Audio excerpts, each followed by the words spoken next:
Third part of A King's Tale. This is the Excalibur, Merlin said. Merlin বলল, এটি হলো এক্সক্যালিবার।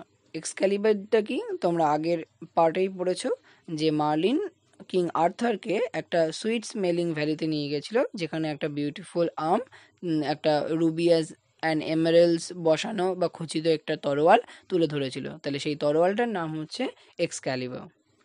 Only an honest and fearless knight who protects the common people can possess this sword.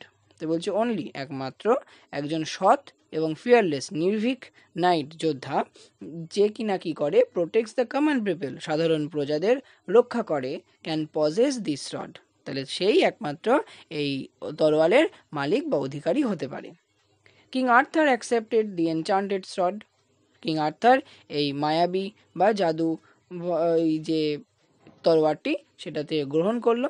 From the mysterious hand appearing from the depths of the lake, অর্থাৎ সেই জলাশয় বা হ্রদের গভীরতা থেকে ওঠা ওই মিস্টিরিয়াস বা রহস্যজনক ওই হাতের, যেটা হাতটা উঠে এসেছিল সেই হাত থেকে তিনি ওই তরোয়ালটি নিলেন। I shall never use this magic sword for any personal benefit, king Arthur declared.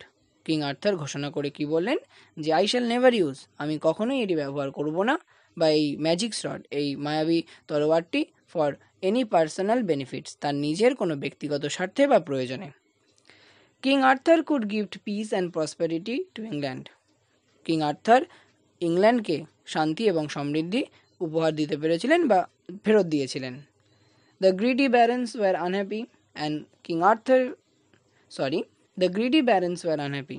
সেই লোভী যে অভিজাত বর্গরা ছিল তারা খুবই অখুশি হয়েছিলেন বা অপ্রসন্ন হয়েছিল। কার প্রতি? না, উইথ কিং আর্থার, কিং আর্থারের প্রতি। স্বাভাবিক, কারণ কি? Because he was gentle and just, সে ছিল নম্রভদ্র এবং ন্যায়পরায়ণ। He married the beautiful lady Guinevere, daughter of the king of Cornwall, তাহলে সে কর্নওয়ালের রাজা সুন্দরী একজন মহিলা লেডি গুইনেভারকে বিবাহ করেন। অন দ্য ওয়েডিং ডে, বিবাহের দিন, Merlin took him to a richly glided pavilion. Glided কথার অর্থ হচ্ছে সোনার আবরণে মোড়া, অর্থাৎ এরকম সোনার আবরণে সমৃদ্ধতর রাজকীয়ভাবে একটা তাঁবুতে, প্যাভিলিয়ন মানে তাঁবুতে, painted crimson and dark blue, যেটা কিনা যে তাঁবুটা কীরকম ছিল না, গাঢ় লাল এবং কালচে নীল রঙের হচ্ছে রঙিন। দ্য ফ্লোর ওয়াজ মার্বেল, এবং হচ্ছে সেই তাঁবুর যে ফ্লোর ছিল বা মেঝে ছিল সেটা মার্বেল দ্বারা ছিল। In the middle of the room was a huge round oak table richly carved, capable of seating 50 people, অর্থাৎ সেই যে তাঁবু ছিল, সেই তাঁবুর যে ঘর, সেই তাঁবু ঘরের মধ্যে একটা হিউজ বিশাল রাউন্ড গোল ওক টেবিল ছিল, বা ওক গাছের তৈরি বা ওক গাছের কাঠ দিয়ে তৈরি একটি রিচলি কার্ভড মানে হচ্ছে খুব নিপুণভাবে গোল করা একটা টেবিল ছিল, গোল টেবিল মতো, যেখানে কতজন বসতে পারতো না, কেপেবল অফ সিটিং 50 পিপল, অর্থাৎ যেখানে 50 জনের বসার মতো জায়গা ছিল।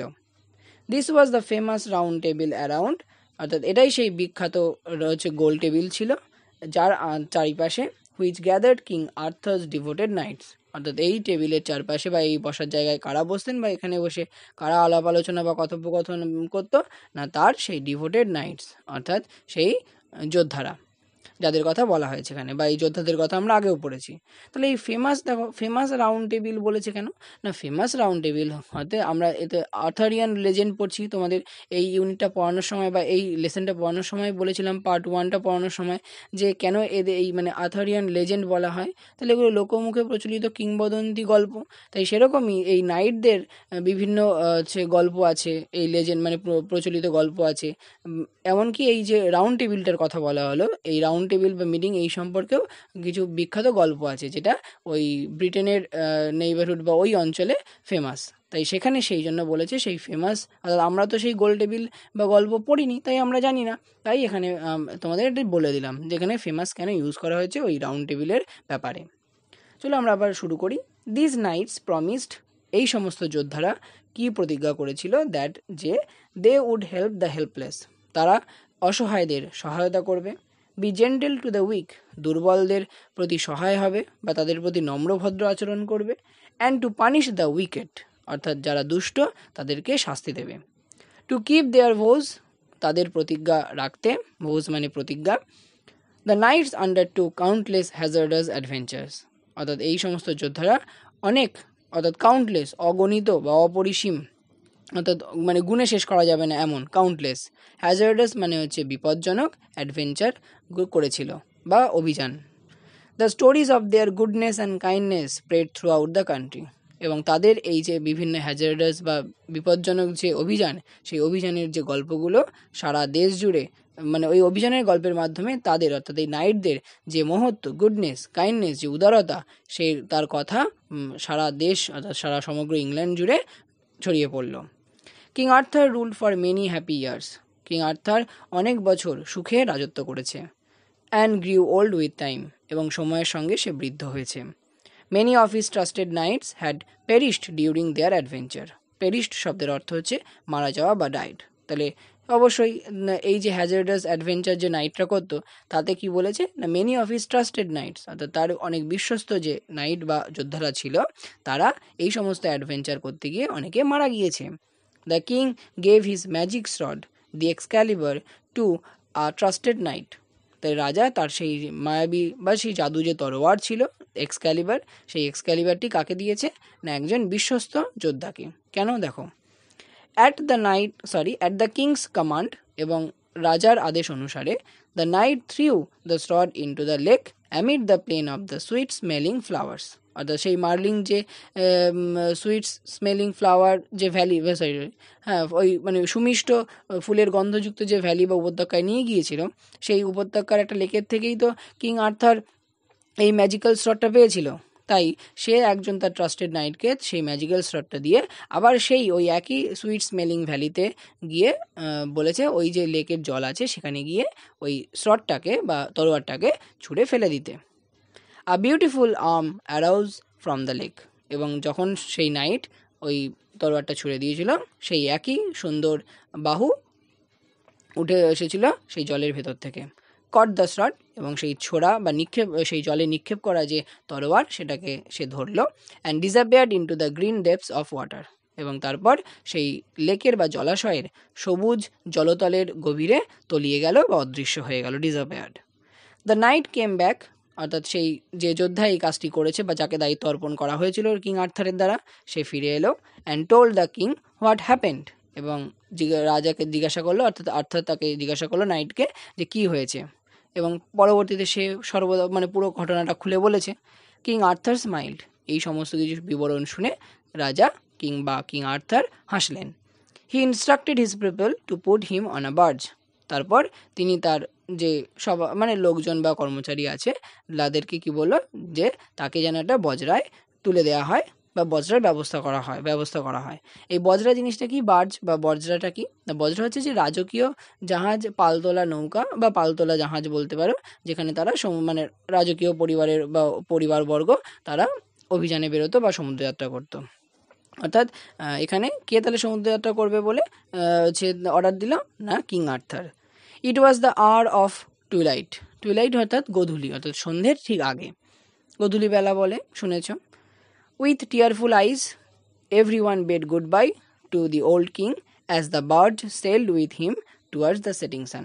উইথ টিয়ারফুল আইজ অর্থাৎ সবাই অশ্রুপূর্ণ চোখে বা চোখের জলে নিয়ে, every one bade good bye প্রত্যেকে বিদায় জানালো, টু দি ওল্ড কিং সেই বৃদ্ধ রাজাকে, as the bird sailed with him towards the setting সান সেই অস্তয়মান সূর্য বা ডুবন্ত সূর্যের সাথে সেই বয়ে যাওয়া বজরাটি, যেটা কিনা সে আস্তে আস্তে এগিয়ে যাচ্ছে বা তাদের থেকে দূরে সরে যাচ্ছে, এই দৃশ্যে সেই রাজা অর্থাৎ আমাদের এই কিং আর্থারকে সবাই তার প্রজা থেকে শুরু করে তার সভাসদরা বিদায় জানালো চোখের জলে।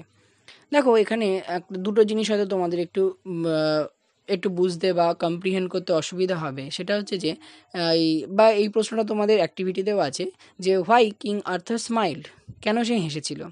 কারণ দেখো বা ওই স্লটটা ছুঁড়ে ফেলারও কি সিগনিফিকেন্স এই স্টোরিতে, স্লটটা ছুঁড়ে ফেলার সিগনিফিকেন্স হচ্ছে কারণ দেখো কিং আর্থারের যা করার সে করে ফেলেছে, অর্থাৎ তার নতুন কোনোভাবে যুদ্ধ করার নেই বা কিছু করার নেই, অর্থাৎ তার যে প্রজা তাদেরকে সে শান্তি সে উপহার দিয়েছে, সমৃদ্ধি উপহার দিয়েছে, ফলে রাজত্ব হিসেবে নতুন কিছু তার আর দেওয়ার নেই। তাই সে যখন বুঝলো যে তার রাজত্ব বা শাসনকার্য প্রায় শেষের দিকে, অর্থাৎ তার সময় ফুরিয়ে এসেছে অ্যাজ আ রুলার হিসেবে, তখন সে তার ওই যে ম্যাজিক শট, কারণ সে তো প্রমিস করেছিল কি যে তার নিজের পার্সোনাল বেনিফিটে কখনো সেটাকে ইউজ করবে না, তাই প্রজাদের জন্য সে নিয়েছিল, প্রজাদের কাজ হয়ে গেছে, তাই সে আবার যেখান থেকে পেয়েছিল তার কাছেই ফেরত দিয়ে দিল। তাই দেখো সেই জেস্টারটা বোঝানোর জন্য ওই সেই বিউটিফুল আর্মটা কিন্তু উঠে সেটাকে রিসিভ করলো, অর্থাৎ ওই শটটাকে রিসিভ করেছে। এবার আসি কিং আর্থার স্মাইল কেন না, এই ঘটনাটা যখন সে শুনলো তার সেই নাইটের কাছ থেকে, যাকে সে ফেলে দিতে বলেছিল, তখন সে বুঝতে পারলো যে না, সত্যই প্রকৃত সে এটা বুঝতে পেরেছে বা অনুধাবন করতে পেরেছে যে তার রাজা হিসেবে সময় শেষ, তাই এখন সে নিজেই বিদায় নিতে চায় এই দায়িত্বভার থেকে।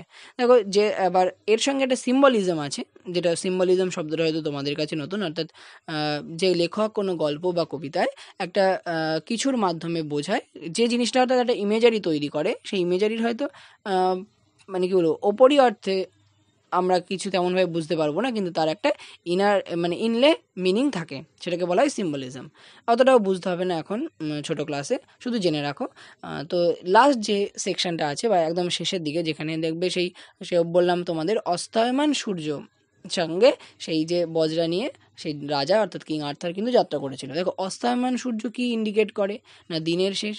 সেরকম সেইভাবেই দেখো কিং আর্থারও বয়স হয়েছে, তার জীবনেরও যেমন শেষ, তেমনি রাজা হিসেবে তার শাসনকার্যও যে শেষ হচ্ছে, তার কিন্তু ইন্ডিকেশন দিচ্ছে কে, এই অস্তয়মান সূর্যটা।